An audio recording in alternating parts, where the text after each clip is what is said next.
Hey, this is Julian and you are on Eat the Blocks, and in this video I'm going to show you how you can create smart contract from a smart contract. So a typical scenario is when you have a factory contract that creates some child smart contract. So in the example here, so we have a system to create loan on the blockchain. So you have a factory to create loan, and each loan itself is represented by another smart contract. And the reason why you would want to do this is you want to isolate the risk. So by splitting the code into different smart contracts, if there is a security vulnerability in the factory contract, then it's less likely to affect all the individual loan contracts that were created. Also, it's a good way to split the responsibility of the different contracts instead of putting everything in a single smart contract. So first I will show you how you can create a child contract from a smart contract. Then we'll see how we can store the address of the child contract. Then we'll see how we can cast a contract pointer to an address. Then we'll see how we can call the function of the child smart contract that we created. And finally, I'll show you a caveat to be aware when the admin of a child contract is itself a contract. All right, so let's start by the beginning. So how we can create a child contract. So here we have our factory contract that creates loan smart contract. And this is done inside this create loan function. First, we need to declare a pointer to a loan contract. So this is going to be a pointer of type loan. So here this works because we define the contract loan in the same file, but otherwise you need to import this. I showed you this in the previous video of this series already. Then we give the name of the pointer, so loan. Then we use the new keyword. So that's how you actually create a new contract. Then we use the loan uppercase this time, and between parentheses we give argument to the constructor of the loan contract if there is any. So in this case we're gonna give 100, for example. And with this you deploy a new loan smart contract, and you'll be able to manipulate this contract with this loan variable.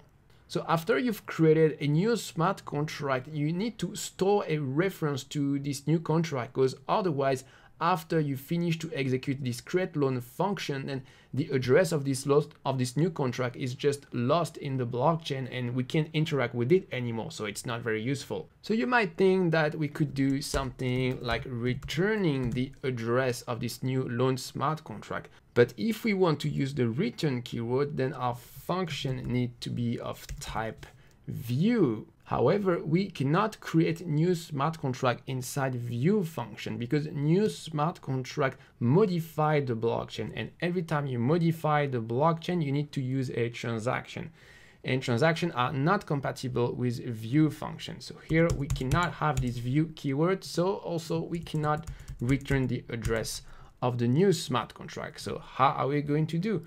Well, we need to store the address of this new smart contract inside our loan factory here. And actually, we probably call this create loan function a couple of times. So we will create an array of pointer to loan smart contract. So above our create loan function, we create an array of loan pointer, and we call this loans. And inside our create loan function, then we're gonna push to this array.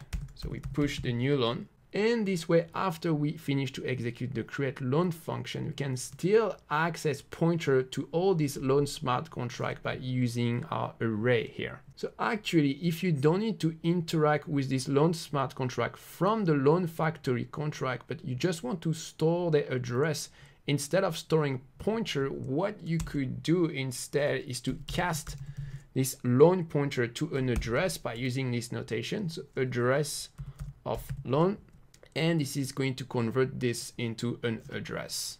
So next I'd like to show you how we can call the function of our child smart contract.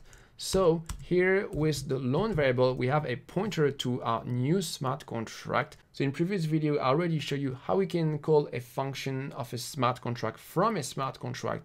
Well, in this case, this is exactly the same thing. This loan variable is a pointer to this contract. So we only have to use the dot notation to call all its function.